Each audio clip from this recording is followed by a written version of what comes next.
the people I ran around with were not who my mother expected me to run around with, and they sort of led me deeper into the world. So at age 17, I got my fingers cut off, and that sort of changed a lot of stuff around.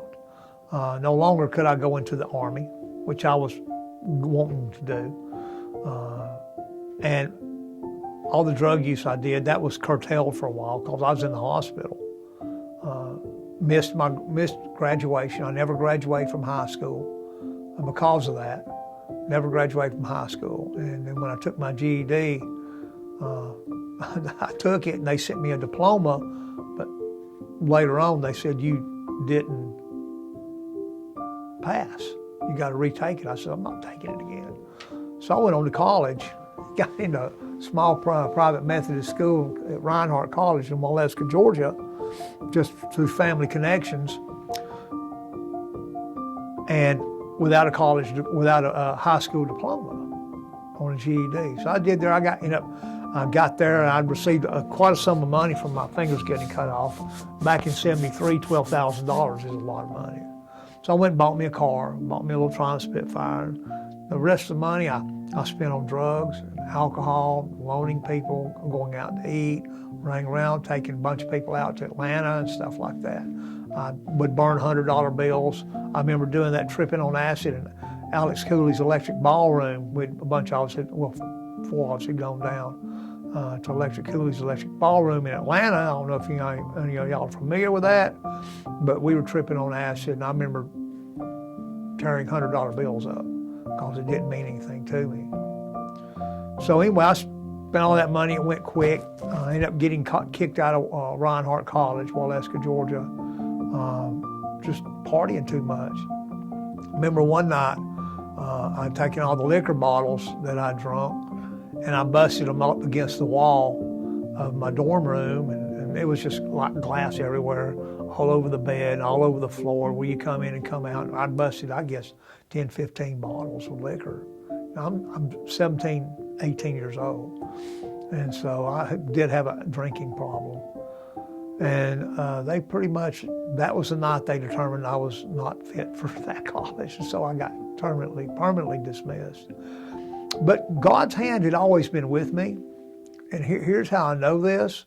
I look back in my life and how wild I left and how close to death I came so many times. Maybe overdosing or through driving or through a wreck or getting in a fight with people that could have killed me. God's hand was on me, and here's how I know. It was like maybe a week or two before I got kicked out, before the liquor bottle incident where I was like, had glass all over the place. And I got in my car that I'd bought. It wasn't a Spitfire, it was another car. So I got in my car. If you know anything about Waleska, Georgia, that's middle between northwest and northeast Georgia.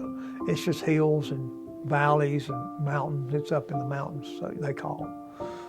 I come off of but there's one point where you're coming down those curvy roads, and there's like you come off a hill, and there's like a super long, sweeping hill down, bottom out, and going back up like that. I mean, it has to be probably a 2.5 mile swoop like that. But I got in my car, I just woke up, and I was messed up, drunk, high, and I just woke up and not even thinking, and I just went out and got in my car. And I think I was even barefooted, I don't remember. But I got in my car, and it was a '66 Oldsmobile Cutlass. And I got in that thing, and I took off, pulled off the college and hit down that hill. As soon as I come over the hill and I saw that long stretch, it was raining. It was like 12:30 or so at night. It was raining, misty. I just floored it. I floored the gas, and I just come, woo, I'm just like, it's like, woo, like you can imagine the sound of the car, and there's nobody else on the road, and I'm just flying down that hill.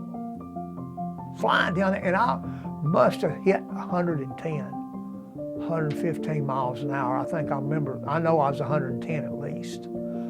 When I hit the bottom of that hill, when I hit the bottom, it goes boom like that. I took the steering wheel and spun it like that and laid back in my seat. No seat belts, nothing. Car goes, it stays right dead center, like I was on a slot, spinning around like that. It finally comes to a stop. I just sat there. Oh well, cranked it up, went back home, got back in bed in the dorm room. God's hand was on me, had to be on me. You know, that just does not happen. That just does not happen. You don't do 110 miles an hour coming down a hill, bottom out, turn the steering wheel and just start the car spinning like that in circles, like on a track down that yellow line. It just doesn't happen. God's hand was on me. He had better plans for me than I did. See, God knew He had better plans for me than I did. He knew what He had planned for me. I just wanted to die. I didn't care. Drugs, alcohol, obesity, sexual abuse, isolation at home.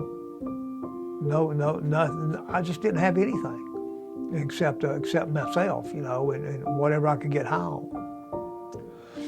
So that was that, and to sort of gives a background, an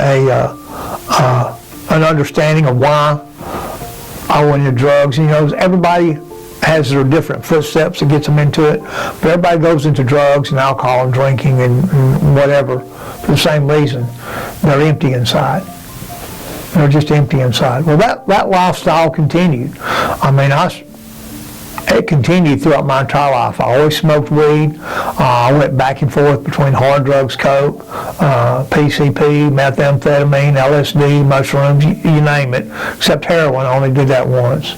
But I don't want to glorify the drugs here, and that's what sometimes you have a tendency to do. Over the years, I got involved in I was married for a while. In 1985, I started a local access TV station called UCTV. Managed and owned and operated that for 3 years. It was quite successful. Ended up selling it. I went to work for Channel 3 in Chattanooga, Tennessee. The whole time I'm still drinking and drugging, right? To work for Channel 3 in Chattanooga, just as empty as I could be inside. Full of life on the outside. I mean, I was a funny guy. I had a good time, didn't mind having a good time. I wouldn't mind fighting. Fighting was okay, didn't particularly care for it, but I was okay with that too, didn't matter to me. So I continued, then I met a woman, ended up getting married. Linda is her name. And we were together for almost 6.5 years. I moved from Georgia to Texas and went in and got some more college there in Texas. And then in 1997, Christmas of 97, I moved back to Georgia. And when I moved back to Georgia, I had done very good in school, Southwest Texas State University. I was on the Student Supreme Court. I was Chief Justice.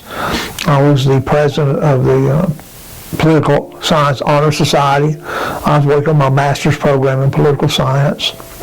The whole time still drinking and smoking weed. Drinking and smoking weed the whole time. Never ever quit that. Never. So you can maintain. You can maintain on drugs. You can get high, you can drink, you can maintain.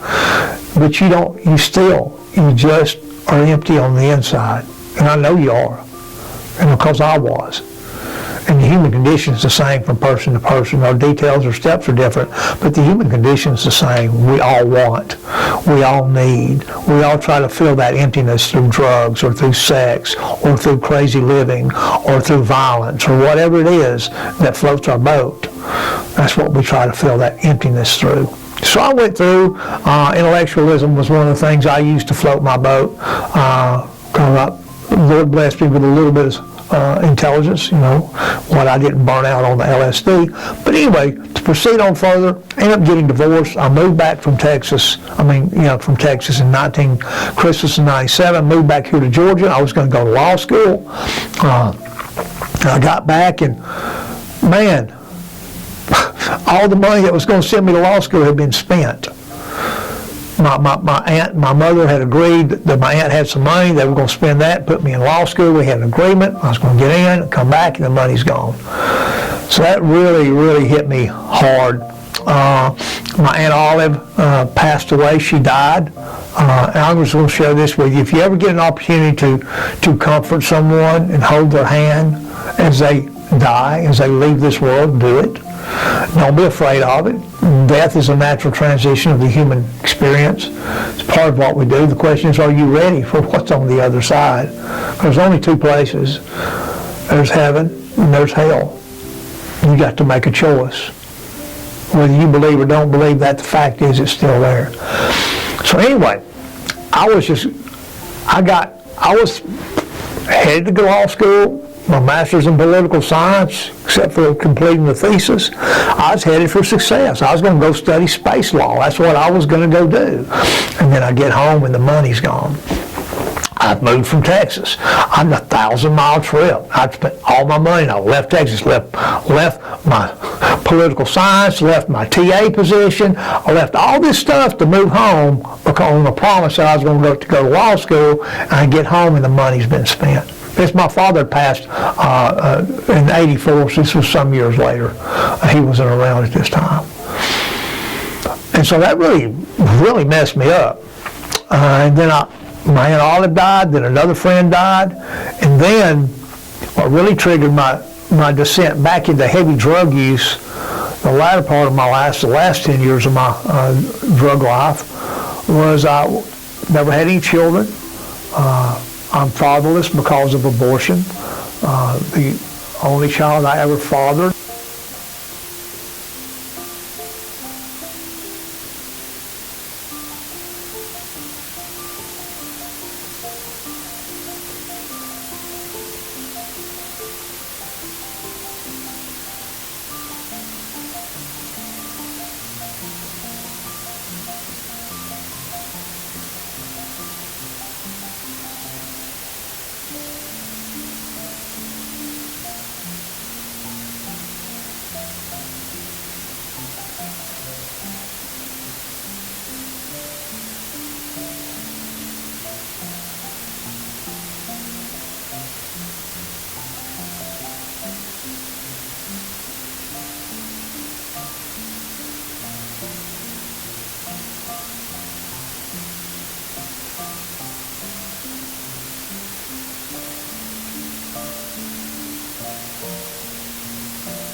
got a fight. Once you get born again, the struggle starts. The fight starts. That's when they really come at you. Because before that, you're lost and hellbound. They don't care. You do what you want. You can play church all you want.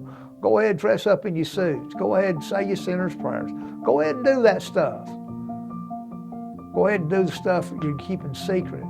But until you get born again, you're Satan's property. He's going to own you, and he's going to own you and take you down to hell. But once you get born again, you get covered with the blood of the Lamb of God, and you become the property of Jesus Christ at that point. And you become his property. You become his servant. You become his slave. And at that point, things change. Then the spirit world picks up. You think you've had struggles before? Get born again. But that's okay, because God's called you to a battle. See, he's taking this generation. It's coming up from drugs, from perversion, from prison, from street life, whatever, from sexual abuse. He's taking you from all that. He's raising a generation up for this end time battle. And you're part of that generation. These men behind me are part of this generation, in front of me, excuse me. I'm part of this generation. We've been called up, and now it's your turn. It's our turn. We got to fight this thing to our last breath. Again, if you can't love Jesus Christ more than you love whatever it is you're doing, you're just fooling yourself. You need to examine your life, examine yourself to see if you're in the faith, except you be proven reprobate. So yeah, you better expect a battle, but that's okay, because you're a warrior. You are a warrior.